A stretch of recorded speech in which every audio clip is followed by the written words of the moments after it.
திருத்தூதர் பணிகள் அதிகாரம் 3. கோவிலின் வாயிலில் கால் ஊனமுற்றவர் குணமடைதல். ஒரு நாள் இறைவேண்டல் செய்யும் நேரமாகிய பிற்பகல் 3 மணிக்கு பேதுருவும் யோவானும் கோவிலுக்கு சென்றனர். அப்பொழுது பிறவியிலேயே கால் ஊனமுற்றிருந்த ஒருவரை சிலர் சுமந்து கொண்டு வந்தனர். கோவிலுக்குள் செல்பவரிடம் பிச்சை கேட்பதற்காக அவரை நாள்தோறும் கோவிலின் அழகு வாயில் என்னும் இடத்தில் வைப்பர். அவர் கோவிலுக்குள் சென்று கொண்டிருந்த பேதுருவையும் யோவானையும் கண்டு பிச்சை கேட்டார். பேதுருவும் யோவானும் அவரை உற்று பார்த்து, எங்களை பார் என்று கூறினர்.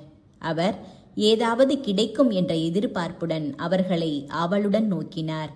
பேதுரு அவரிடம், வெள்ளியும் பொன்னும் என்னிடம் இல்லை, என்னிடம் உள்ளதை உமக்கு கொடுக்கிறேன். நாசரேத்து இயேசு கிறிஸ்துவின் பெயரால் எழுந்து நடந்திடும் என்று கூறி அவரது வலக்கையை பற்றி பிடித்து தூக்கிவிட்டார். உடனே அவரது காலடிகளும் கணுக்கால்களும் வலுவடைந்தன. அவர் குதித்தெழுந்து நடக்கத் தொடங்கினார். துள்ளி நடந்து கடவுளை போற்றியவாறே அவர்களோடு கோவிலுக்குள் சென்றார். அவர் நடப்பதையும் கடவுளை போற்றுவதையும் மக்கள் அனைவரும் கண்டனர்.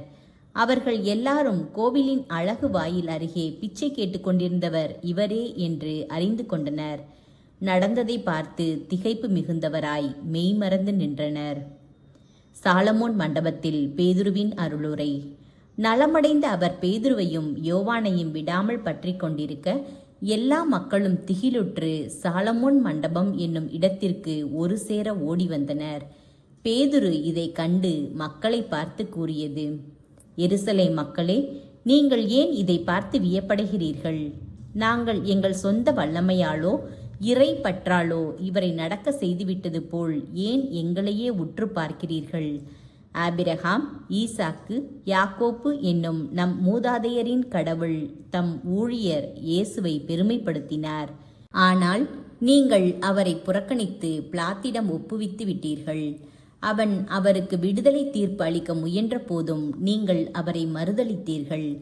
நீங்கள் தூய்மையும் நேர்மையுமானவரை மறுதலித்து கொலையாளியை விடுதலை செய்யுமாறு வேண்டிக் கொண்டீர்கள். வாழ்வுக்கு ஊற்றானவரை நீங்கள் கொன்றுவிட்டீர்கள். ஆனால் கடவுள் இறந்த அவரை உயிரோடு எழுப்பினார். இதற்கு நாங்கள் சாட்சிகள். இதோ உங்கள் கண்முன் நிற்கிற இவர் உங்களுக்கு தெரிந்தவர். இயேசுவின் பெயரே இவருக்கு வலுவூட்டியது. அவர் பெயர் மீது கொண்டிருந்த நம்பிக்கையால் தான் இது நடந்தது. இந்த நம்பிக்கையே உங்கள் அனைவர் முன்பாகவும் இவருக்கு முழுமையான உடல் நலனை கொடுத்துள்ளது. அன்பர்களே, நீங்களும் உங்கள் தலைவர்களும் அறியாமையினாலேயே இப்படி செய்துவிட்டீர்கள் என எனக்கு தெரியும். ஆனால் கடவுள் தம் மெசியா துன்புற வேண்டும் என்று இறைவாக்கினர் அனைவர் வாயிலாகவும் முன்னறிவித்ததை இவ்வாறு நிறைவேற்றினார். எனவே உங்கள் பாவங்கள் போக்கப்படும் பொருட்டு மனம் மாறி அவரிடம் திரும்புங்கள். அப்பொழுது ஆண்டவர் புத்துயிர் அளிக்கும் காலத்தை அருளி உங்களுக்காக ஏற்படுத்திய மெசியாவாகிய இயேசுவை அனுப்புவார்.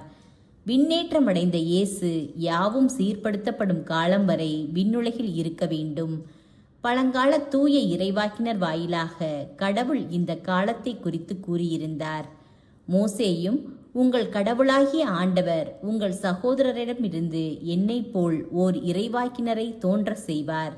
அவர் உங்களுக்கு கூறும் எல்லாவற்றிற்கும் நீங்கள் செவிசாயுங்கள். அந்த இறைவாக்கினருக்கு செவிசாய்த்து கீழ்ப்படியாத எவரும் மக்களினின்று அடியோடு அழிக்கப்படுவர் என்று கூறியுள்ளார். சாமுவேல் தொடங்கி இறைவாக்குரைத்த அனைவரும் இந்த காலத்தை பற்றி அறிவித்து வந்தனர். அந்த இறைவாக்கினர் உரைத்தவற்றை உரிமையாக்கிக் கொள்பவர்கள் நீங்கள். கடவுள் ஆபிரகாமிடம், உன் வழிமரபினர் வழியாக மண்ணின் மக்களினங்கள் அனைத்தும் ஆசி பெறும் என்று கூறி உடன்படிக்கை செய்தார். கடவுள் உங்கள் மூதாதையரோடு செய்த அந்த உடன்படிக்கையையும் உரிமையாக்கிக் கொள்பவர்கள் நீங்களே. ஆகையால் நீங்கள் அனைவரும் உங்கள் தீ செயல்களை விட்டு விலகி ஆசி பெற்றுக்கொள்வதற்காகவே கடவுள் தம் ஊழியரை தோன்ற செய்து முதலாக உங்களிடம் அனுப்பினார்.